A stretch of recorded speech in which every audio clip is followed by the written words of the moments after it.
You used to be a member of a group called the Young Communist, didn't you? Senator, are you referring to my membership in the Youth Communist Organization while I was growing up in the Soviet Union? I don't know. I wanted to ask you that question. Well, Senator, There was a group called the Young Communists, and you were a member. Is that right? I'm not exactly sure which group you're referring to. Well, the formal name of it is the Leninist Communist Young Union of the Russian Federation, and it's also known as the Leninist Komsomol of the Russian Federation, and it's commonly referred to as the Young Communists. Were you a member? Senator, I was born and grew up in the Soviet Union. Yes, ma'am. But were you a member of that organization? Everybody in that country was a member of the Komsomol, which was the Communist Youth Organization, because you were a member? That was a part of normal progress in school. Have you resigned from the youth? From the Young Communists? You grow out of it with age, automatically. Did you send them a letter though, resigning? Senator, this was many, many years ago. As far as I remember, how the Soviet Union worked was at certain age you automatically stop being a member of that. Could you look at your records and see if you can find a copy of your Senator Kennedy, I don't interrupt. I almost never interrupt these, but you always interrupt me, Mr. No, actually, I don't. Not nearly as many times as I'd like to. No, she renounced her Soviet citizenship. Well, I understand that, but you're not the witness. She is. Would you look at your records and see if you can find a letter of resignation for me? Senator, as I explained, I was part of the Soviet population. Yes, ma'am. I got that part. I just want to see if you look at your records and see if you find a letter of resignation.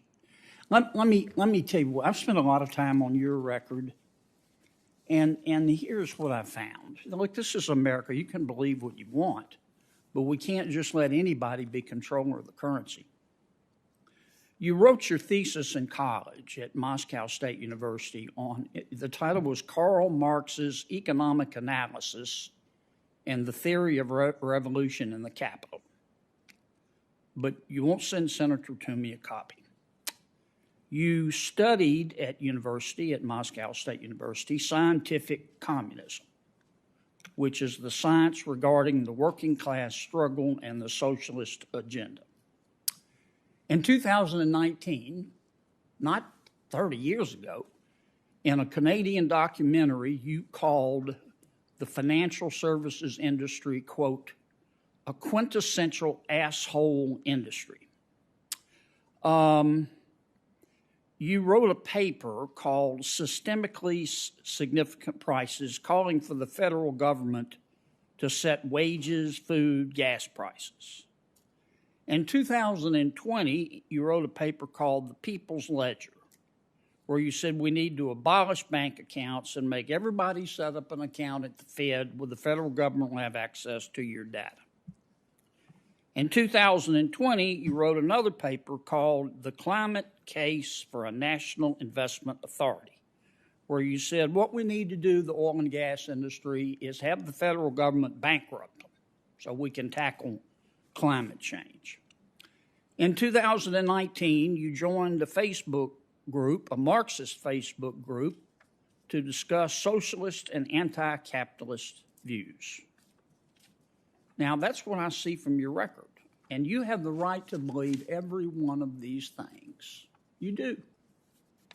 This is America.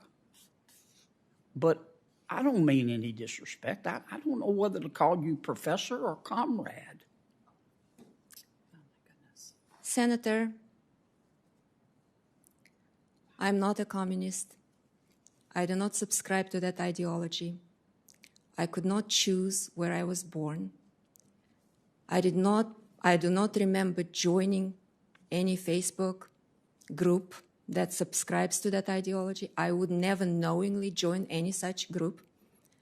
There is no record of me ever actually participating in any Marxist or communist discussions of any kind. My family suffered under the communist regime. I grew up without knowing half of my family. My grandmother herself escaped death twice under the Stalin regime. This is what's seared in my mind. That's who I am. I remember that history. I came to this country. I'm proud to be an American. And this is why I'm here today, Senator. I'm here today because I'm ready for public service. Thank you, Professor. I check with my staff, Senator Kennedy. I've never interrupted you or they believe anybody. Well, that's not true, Mr. Chairman, and I'm entitled to ask my questions. And you were. I didn't interrupt you when you gave your introduction, and I don't like being interrupted when I'm asking my questions. Senator Kennedy, I heard. It's called senatorial courtcy. I understand that, and there's also senatorial courtesy. And you may disagree with me. That's why you have 5 minutes and I have 5 minutes. Senator Kennedy, senatorial courtesy is also not doing character assassination. I heard Senator Scott. Well, that's your opinion. 30 minutes ago. That's not my opinion. 30 minutes ago, I heard Senator Scott. Me, but I'm entitled to answer questions without you interrupting me. You and I don't agree. I still like you. We're friends. You have the right to your opinion, but I've got the right to mine. And you can't just interrupt me when I'm asking my question. You still got a full 5. You still got a full 5 minutes. And you've done it before. Senator Scott just a moment ago said nobody on his side has done any kind of communist insinuation of her character and her background. He just said that, so I'm hopeful that Senator Scott and maybe perhaps Senator Tillis or Senator Toomey or Senator Kramer will call out those people that do character assassination. Would you not think Senator Warren is a member of the Young Communists? I'm not here to answer your question, Senator Kennedy. Senator Warren is recognized for 5 minutes from Massachusetts.